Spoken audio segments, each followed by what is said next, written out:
الحمد لله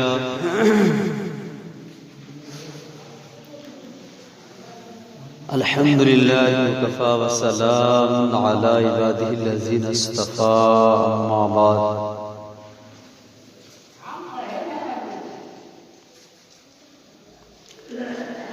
أعوذ بالله من الشيطان الرجيم بسم الله الرحمن الرحيم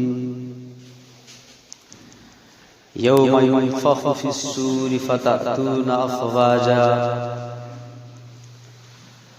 قال الله تبارك وتعالى في موضع آخر يا أيها الذين آمنوا إنما الخمر والميسر والأنصاب والأزلام رجس من عمل الشيطان فاجتنبوه لعلكم تفلحون صدق الله العظيم قال النبي صلى الله عليه وسلم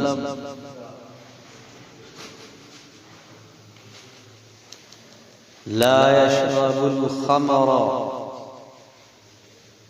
من أمتي فيقبل الله منه صلاة 40 يوم علیہ الصلوۃ والسلام۔ حضرات محترم معزز و مکرم بزرگان کرام، میرے پیارے نوجوان عزیز دوستو، میں نے آپ حضرات کے سامنے قرآن مقدس کی دو مختصر سی آیتیں ایک حدیث شریف پڑھی ہے۔ اللہ تبارک و تعالیٰ سے دعا ہے کہ چند باتیں مجھے انہی کی ضمن میں صحیح کہنے کی اور ہم اور آپ کو اس پر عمل کرنے کی توفیق عطا فرمائے۔ اللہ تبارک و تعالیٰ قرآن مقدس میں سورہ مائدہ آیت نمبر 89 میں ارشاد فرماتا ہے یا ایھا الذین آمنوا انما الخمر والمیسر والانصاب والازلام، کہ اے ایمان والو، شراب کا پینا، جوا کا کھیلنا، پانسے کا پھینکنا یا پانسا پھینک کر تقسیم کرنا، بانٹنا، بتوں کے استھانوں پر جانا، رجس من عمل الشیطان، یہ شیطانی عمل ہے، فاجتنبوہ لعلکم تفلحون، پس تم اس سے بچو تاکہ تم کامیاب ہو جاؤ۔ اس آیت کریمہ کے اندر اللہ تبارک و تعالی 4 برائیوں کو بیان کیا ہے، اور یہ اللہ تبارک و تعالی نے کہا یہ 4 برائی ایسی ہے جو شیطانی عمل ہے، یہ 4 خامیاں، برائیاں، عیب ایسے ہیں جو شیطانی عمل ہے، اور اس عمل سے بچو، فاجتنبوہ لعلکم تفلحون، تاکہ تم کامیاب ہو جاؤ۔ اور یہ 4 عمل کو اللہ تبارک و تعالی نے قرآن مقدس کے اندر گویا حرام قرار دے دیا ہے۔ ان میں سے سب سے پہلی بار اور پہلا عمل یہ بتلایا شراب کا پینا، یہ حرام ہے۔ دوسرے نمبر پر بتلایا ہے جوا کا کھیلنا، تیسرے نمبر پر بتلایا ہے بتوں کے استھانوں پر جانا، چوتھے نمبر پر بتلایا ہے پانسا پھینکنا یا پانسا پھینک کر تقسیم کرنا۔ پانسا پھینکنا زمانہ جاہلیت میں ایسا ہوتا تھا کہ چند آدمی گویا 10 آدمی نے مل کر کے ایک اونٹ کو خریدا، اور ایک اونٹ کو خریدنے کے بعد اس کو ذبح کیا، اور ذبح کرنے کے بعد اس کو تقسیم کرنے کا جب نمبر آتا تھا تو 10 میں سے 7 پرچی لکھا جاتا تھا، 7 پرچی میں سے نام لکھا جاتا تھا، اور 3 پرچی میں بالکل خالی، بالکل سفید ہوتا تھا، جس میں کسی کا نام درج نہیں ہوتا تھا۔ پرچی 10 ہے لیکن 7 میں نام ہے اور 3 میں نہیں ہے. اس طرح سے جو ہے اس پرچی کو ڈالنے کے بعد یہ کہا جاتا تھا کہ جو جس ہاتھ ڈالے اور اپنے پرچی کو اٹھا لے اور جس کے پرچی پر سفید آ گیا، جس کے پرچی پر کچھ لکھا ہوا نہیں ہوگا، وہ اس تقسیم سے باہر ہو جائے گا، اس کو اس میں سے کوئی حصہ نہیں ملے گا. اسی کو کہا ہے پانسا پھینک کر کے. اور اسی میں اگر دیکھا جائے اسی کے برعکس میں جس کو لوٹری کہا جاتا ہے، لوٹری میں بھی ایسا ہی ہوتا ہے. انسان پیسہ لگاتا ہے، چاہے 2 روپیہ ہو یا 4 یا 5 یا 10، کسی میں نکل جاتا ہے اور کسی میں نہیں نکلتا ہے. اس کو بھی اللہ تعالیٰ نے حرام قرار دیا ہے. تو جب یہ حالات زمانے جاہلیت میں ہوئی اور یہ آیت مقدس نازل ہوئی، میرے اور آپ کے نبی آقا دو جہاں تاجدار مدینہ محمد عربی صلی اللہ علیہ وسلم نے کہا ایسا نہیں. اور اس کو کیا کہتے تھے؟ جس میں 10 آدمی ایک جانور میں ایک اونٹ میں شریک ہیں اور 10 آدمی شریک ہیں، 7 میں سے نام لکھا گیا، 3 کو پلان کیا گیا، اس پرچی کو ڈالا گیا اور کہتے تھے کہ یہ قرآن نازی ہے، قرآن نازی ہے. تو اس چیز کو اس مصلحت کے اعتبار سے اس کو حرام قرار دے دیا. ہاں، قرآن اندازی کرنا بالکل جائز بھی ہے.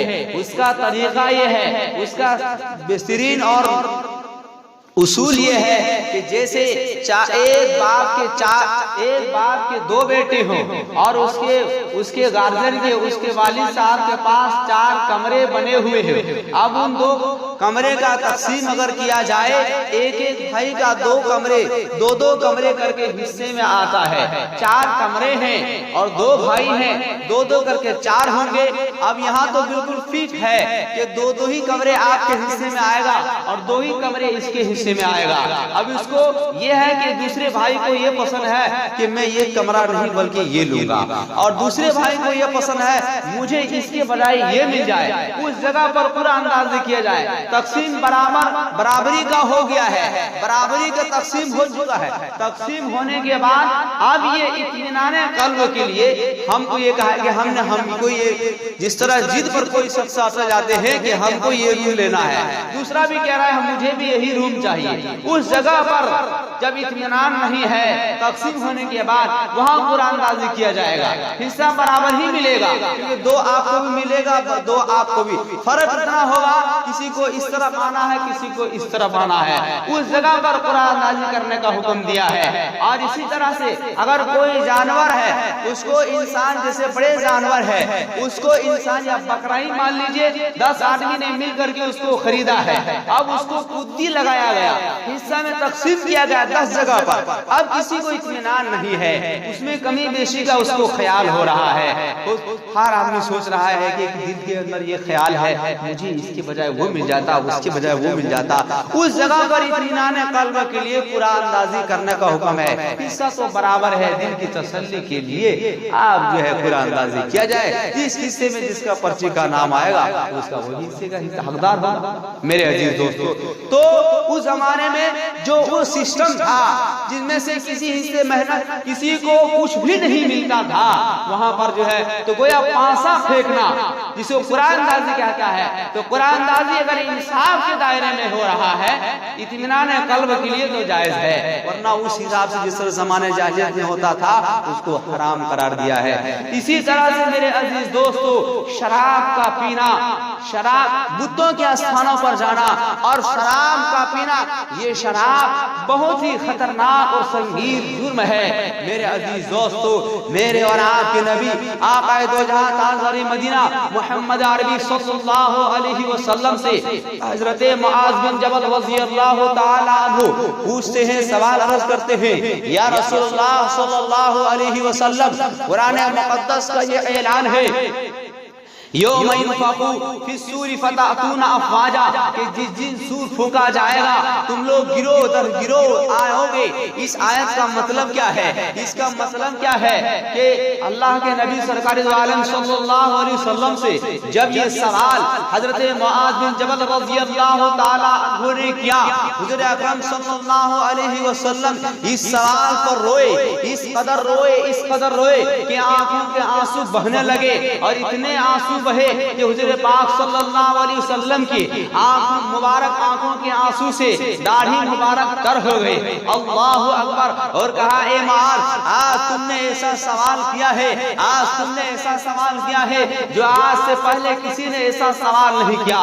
اے معاذ تم نے یہ کہا ہے یوم ينفخ في الصور فتأتون افواجا کہ جس دن سور پھونکا جائے گا لوگ گروہ کے گروہ حاضر ہوں گے, قبروں سے نکلیں گے. اس کا کیا مطلب ہے؟ اے معاذ سنو, کل قیامت کا دن ہوگا جب سور پھونکا جائے گا, میری امت 12 جماعتوں میں تقسیم ہوگی, ان میں 11 کے 11 گنہگار ہوں گی, ایک امت نجات پانے والی ہوگی. ان 11 گنہگار جماعتوں میں سے ایک جماعت ایسی اٹھے گی, ایک جماعت ایسی اٹھے گی, ایک وقت قبروں سے اس حال میں اٹھے گی, نکلے گی کہ وہ اندھی ہوگی, وہ اندھے ہوں گے, انہیں دکھائی نہیں دے رہے ہوں گے. اور اتنا ہی نہیں, ان کے جو ہے ان کے جو دانت ہے یہ دانت بیل کے سینگوں کے برابر, بیل کے سینگوں کے برابر لمبے چوڑے موٹے ہوں گے. جس طرح گائے اور بیل کے سینگ اتنے موٹے موٹے ہوتے ہیں اس طرح سے ان کے دانت ہوں گے. اور کہاں اتنا ہی نہیں, اے ماں سنو سنو, اس کی جو زبان ہوگی وہ زبان رانوں تک لٹک رہی ہوگی. اور اے ماں سنو, اور ان کی جو ہونٹ ہوں گے نیچے کا, یہ ہونٹ اس کے سینے تک لٹک رہے ہوں گے. اور اے ماں سنو, ان کی پیٹ سے گندگیاں نکل رہی ہوگی. حضرت معاذ بن جبل رضی اللہ عنہ پوچھتے ہیں یا رسول اللہ صلی اللہ علیہ وسلم, اس طرح سے آپ کی وہ وفد, اس امت کی وفد, ایک جماعت قبروں سے اس حال میں اٹھے گی کہ ان کے دانت گائے کے بیل کے سینگوں کے برابر ہوں گے, اس کی جو زبان ہے رانوں تک لٹکی ہوئی ہوگی, اس کی جو ہونٹ ہے سینے تک لٹک رہے ہوں گے, اور ان کے جو پیٹ ہے اس سے گندگیاں نکل رہی ہوگی. آخر اس کا جرم کیا ہوگا, آخر اس کا گناہ کیا ہوگا, آخر اس نے دنیا کے اندر کون سا ایسا جرم کیا ہے جو کل قیامت کا دن جہاں حضرت آدم علیہ السلام سے لے کر کے آج تک اور قیامت تک کی جتنے انسان دنیا کے اندر مابوس ہوں گے اور ہوئے ہیں, سب جمع ہوں گے. ہمارے اور آپ کے آبا و اجداد بھی, خاندان والے بھی, رشتہ دار بھی, دوست اور احباب بھی, جتنے بھی اس دنیا کے اندر انسان ہیں, ان تمام انسانوں کا مجمع لگا ہوا ہوگا.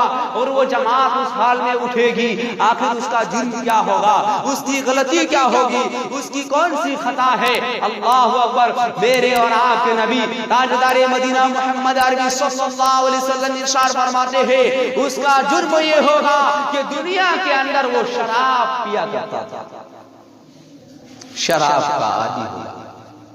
میرے عزیز دوستو, انسان چھپ کے بھی شراب پی لیتا ہے, کسی کو پتہ نہیں چلتا ہے, دوستوں سے, یار سے اور احباب سے, لیکن اس دن تو ظاہر ہو جائے گا جب دانت اتنے موٹے موٹے, زبان اتنی لمبی, پیٹ سے گندگیاں. اللہ اکبر. کہا ان کا جرم یہ ہوگا کہ دنیا کے اندر شراب پیتا تھا, شراب کا عادی تھا. شراب اتنے خطرناک جرم ہے, شراب اتنے خطرناک گناہ ہے. میرے عزیز دوستو, یہ شراب بہت ہی خطرناک اور بہت ہی سنگین جرم ہے شراب کا پینا. میرے اور آپ کے نبی آقا دو جہاں تاجدار مدینہ محمد عربی صلی اللہ علیہ وسلم ارشاد فرماتے ہیں کہ جس شخص نے ایک گھونٹ اس دنیا کے اندر شراب کا ایک گھونٹ پیا ہوگا, کل قیامت کا دن ہوگا, حشر کا میدان قائم ہوں گے, لوگ نفسی نفسی کے عالم میں ہوں گے, پانی کی شدت سے انہیں ستا رہی ہوگی. وہ انسان جو دنیا کے اندر ایک گھونٹ شراب کا پی لیا ہوگا اور توبہ کرنے سے پہلے دنیا سے چلا گیا ہوگا, اللہ اکبر, وہ پانی پانی پکارے گا, پیاس پیاس تڑپے گا, آواز لگائے گا, آزر سے فرشتوں کی جانب سے اس کو پیش کیا جائے گا.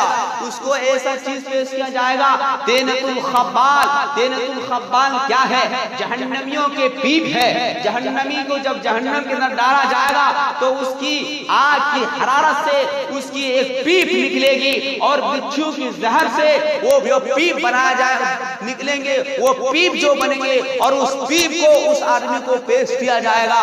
جب وہ انسان جو دنیا کے اندر ایک گھونٹ شراب کا پیا تھا، جب اس انسان کے سامنے اس پیالے کو پیش کیا جائے گا، وہ انسان پانی کے مارے تڑپے گا اور اس کو جب پینے کی کوشش کرے گا، پیاس بجھانے کی کوشش کرے گا، ہونٹ کے قریب لائے گا، اس کی حرارت سے جہنمیوں کے خون کے پیپ، خون اور پیپ اور بچھو کے زہر کی حرارت سے جب وہ سامنے پیش کرے گا، اس کی گرمی سے، اس کی حرارت سے، اس کے جو جسم کے جو گال ہیں، جو چہرے ہیں، وہ پگھل کر کے کٹ کر کے زمین پر گرنے لگیں گے۔